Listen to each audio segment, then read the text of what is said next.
Senhoras e senhores, boa noite. Bem-vindos a mais uma edição do programa Data Vênia, o programa que traz o universo jurídico até você. Dando continuidade à pauta de recursos da semana, hoje iremos abordar um recurso específico, é o recurso de agravo em recurso especial ou extraordinário. Para explicar como esse recurso funciona, traremos uma banca de juristas consagrados que tem como objetivo trazer de uma forma didática e prática a aplicabilidade deste recurso no universo jurídico. Boa noite, senhores, obrigado pela presença. Boa noite, doutor Fernando. Boa noite, doutor Gustavo. Boa noite, doutor Ayron. Boa noite, Klaus. Obrigado pela presença. Antes de discorrermos sobre o recurso em si, eu gostaria que os senhores me situassem dos antecedentes que deram origem a esse recurso. Obrigado, Caio. Bom, eu sou servidor público municipal e na década de 90 teve toda aquela crise do real e o valor do cruzeiro, a moeda do cruzeiro, ela tinha que ser convertida em real. Só que para essa conversão acontecer, tinha que ser convertida em URV, que era a Unidade Real de Valor.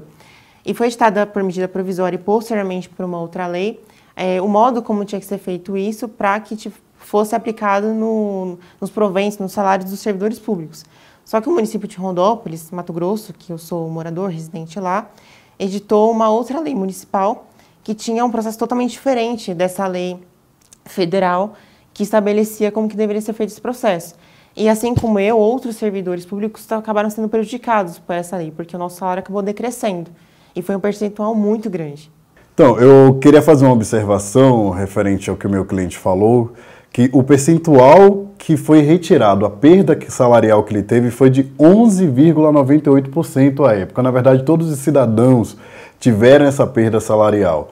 Então, como representante dele, eu propus uma ação contra o município de Rondonópolis. Na verdade, foi uma ação de cobrança e requerendo a incorporação, na verdade, desse valor ao salário, não só a incorporação do valor ao salário, como também que ele recebesse os valores retroativos. Certo, e consequentemente foi dado provimento ao processo, pois o município, devidamente representado pela advocacia pública, deveria incorporar 11,98%, mas a diferença entre 2008 e 2009 deveria seguir os índices das duas leis que entraram em vigor na época. Podemos então considerar que foram posteriormente revogadas, mas surtiram o efeito certo? Isso mesmo, Caio. Nós apelamos da decisão que restou improvida pelo Tribunal de Justiça do Mato Grosso, então interpusemos o recurso extraordinário para que fosse remetido ao STF. E esse impugnasse a decisão do juiz originário, alegando que a decisão do tribunal afrontava o efeito vinculativo do julgamento de um determinado recurso extraordinário que determinou que a incorporação desse percentual de 11,98% na remuneração não é ad eterno. Ela termina quando a carreira passa por uma reestruturação remuneratória. Então, doutor Ayron, eu vejo no RE do município de Rondonópolis, que editou a Lei 3.247 de 2000, e isso acabou sendo argumentação de vocês. Desembargador Gustavo, vice-presidente do Tribunal de Justiça do Mato Grosso aqui presente. O senhor realizou o juízo prévio de admissibilidade, conforme artigo 1030 do CPC. Qual a razão dele não ter sido conhecido? Então, Caio, de maneira bem simples, entendeu-se que não havia matéria de repercussão geral nos requisitos do RE, por envolver legislação municipal e não lei federal ou tratado. Mais uma coisa, o recurso especial é cabível reformar a decisão que vai contra a Constituição Federal e não reflexivamente.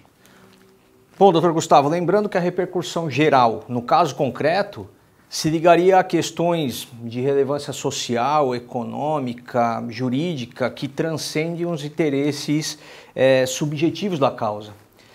Bem, é nesse momento que a advocacia pública interpôs o agravo de recurso extraordinário, objeto do qual nós estamos discutindo aqui nesse programa, conforme procedimento estabelecido no artigo 1042 do CPC. Doutor Fernando, qual é a finalidade dessa espécie recursal, objeto dessa discussão aqui hoje? Então, Caio, o agravo em recurso especial ou recurso extraordinário, ele é interposto contra a decisão do presidente ou do vice-presidente do tribunal Em que fase? Na fase em que ele faz o juízo de admissibilidade do recurso. Se ele inadmitir o recurso, aí cabe, então, o agravo. Gente, desculpa se for ignorância, mas tem alguma exceção à interposição desse agravo em recurso especial ou extraordinário? Sim, Klaus. Vale dizer, primeiramente, que na Lei nº 13.256, de 4 de fevereiro de 2006, alterou substancialmente o artigo 1042, fazendo com que sejam as hipóteses de descambimento do agravo em recurso especial ou extraordinário as contidas em seu caput. Na primeira, decisão fundada em entendimento firmado em regime de repercussão geral ou decisão fundada em entendimento firmado em julgamento de recursos repetitivos. Ou seja, com base na lei, não haveria motivo para levar o recurso extraordinário ou o recurso especial ao tribunal, se o próprio presidente ou o vice do juiz originário já tiveram fundamentada a decisão alinhada aos tribunais superiores, definem nas hipóteses mencionadas, pois as decisões já foram sedimentadas e possuem efeito erga omnes. Interessante apontamento, doutor Gustavo.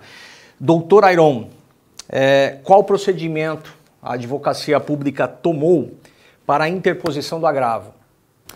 Nós dirigimos a petição ao doutor Gustavo, que é o vice-presidente do Tribunal de Justiça, sem necessidade de pagamento de custas ou despesas postais, conforme dispõe o novo CPC. Aliás, importante ressaltar, Caio, que assim como em todas as espécies de agravo, a este também pode ser aplicada o juízo de retratação no lapso de 5 dias, ato que não foi executado pelo emérito julgador aqui conosco. Realmente, Ayron, eu determinei que a parte agravada se manifestasse no prazo de 15 dias. Com isso, há de se ressaltar algo muito importante, onde, com base nas minhas anotações, o regime de repercussão geral de recursos repetitivos se aplica à petição do agravo. Ou seja, pode haver suspensão desse recurso quando o tribunal, tanto o STJ quanto o STF, precisa decidir questão de repercussão geral ou de recursos repetitivos, que venham a ter efeito vinculativo ou processos futuros. E assim, doutor Gustavo, apenas recapitulando para o entendimento geral, tendo havido a resposta da parte agravada, o agravo foi remetido ao tribunal competente para julgar, que no caso é o Supremo Tribunal Federal, que reiterou que o recurso não poderia ser conhecido por ausência de repercussão geral, tendo em vista o plenário já ter decidido que tal requisito é inexistente, quando for necessária a reanálise de norma infraconstitucional, ou seja, quando a inconstitucionalidade for reflexa e não direta. Gostaria de fazer uma pergunta, não sei se é uma pergunta meio besta, mas eu posso interpor o recurso especial e extraordinário juntos? Na verdade, Klaus, eu acho que eu posso responder essa pergunta para você. É possível, sim, interpor 2 recursos juntos, fazer 2 interposições, de acordo com o parágrafo 6º do artigo 1042 do CPC, mas nesse caso, o agravante ele tem que interpor um agravo para cada recurso que não foi admitido. Havendo 2 agravos, os autos eles vão ser remetidos ao STJ, para que o agravo e o recurso especial sejam julgados e depois ao STF, mas ao STF, se for o caso, só para apreciar os recursos a ele endereçados. Certo. Complementando a fala do doutor, os autos somente não subirão ao STF se o agravo em recurso extraordinário ficar prejudicado pela decisão tomada pelo agravo em recurso especial. Doutor Ayron, como diria o saudoso professor da época da minha universidade, excelente explanação, doutor Ayron. E assim, encerramos mais um programa Data Vênia, um programa que traz o universo jurídico até você. Agradeço a presença dos ilustres convidados, espero que tenha sido muito proveitosa essa sessão e que tenha alcançado o objetivo de trazer esse universo jurídico dos recursos de uma forma prática e tangível para todos os espectadores. Mais uma vez, boa noite.